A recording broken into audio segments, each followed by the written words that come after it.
Why do students take exams? When you come to school, the teacher, first thing people say, oh, exams. Exam is coming. All the children go home, study tomorrow exam. And the key question is, why do students take exams? Assess them and to check how much they have learned. Check the student's ability, what he has done the whole year. How well be a fun. Okay. All right. So he's able to deliver. Okay. So you can see the different reasons why take exam. Now, if I tell you, teachers, exams are banned, we're not going to have exams anymore, what are you going to say?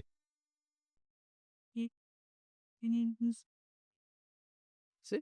No.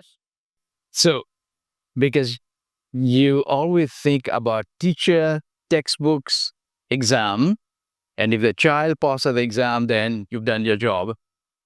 But now, there's a trend in some parts of the world, public exams are eliminated. No need for exam. And from the early grades or for the upper grades? Okay. Now, the system from elementary, pre-primary school, the system prepares you not to take exams. You can still assess, but no exams. New Zealand, public exams are limited. Sweden, Finland, Norway. So you have a lot of countries now. We've realized how damaging exams are. So we are eliminating exams.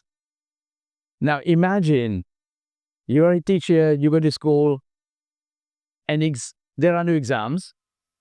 Panic. It's like, what are we going to do? Right? Yeah. So panic. What do we do? So that's why you have to start thinking what is happening, the type of teaching that was done 50 years ago to a world that is going through a digital revolution. What is relevant? So the method, the tools, the content become absolutely important. With digitalization, a lot of the things that school do become irrelevant. Therefore, the teacher will say, well, I am also irrelevant. And the answer is no. You just need to go to the next step. So through a process of continuous training, the teacher also is moving in parallel with the changes that is taking place. So the teacher cannot stay here when the world is moving. Oh, yeah. The child cannot stay here when the world is moving. And the world is moving at an incredible pace. Okay, so how do we keep up with that pace? Therefore, in your system, you need to have ongoing in-service training every 3 months, 4 months, 6 months.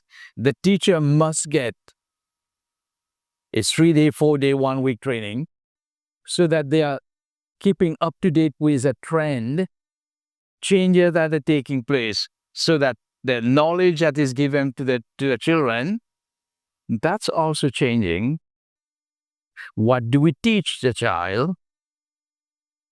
Is it relevant to talk about Shakespeare? Is it relevant to talk about history? Is it relevant to talk about, revolution, culture, music?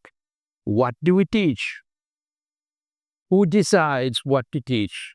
You decide, you decide, you decide, you decide, Professor Sahab, who decides what to teach? So when you look at the revolution that is taking place in the field of education, a lot of the things that you do now, you will say, well, I can do it better. And the idea is to become better. You become better, the result there will be better.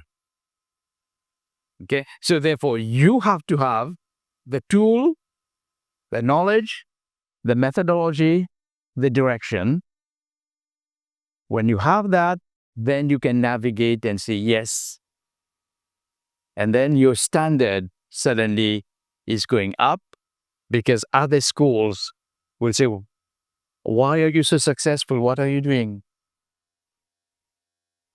So the revolution that is taking place in education today is very important that, you have the administrator and the teachers, they know what is going on and they have to keep pace with the change.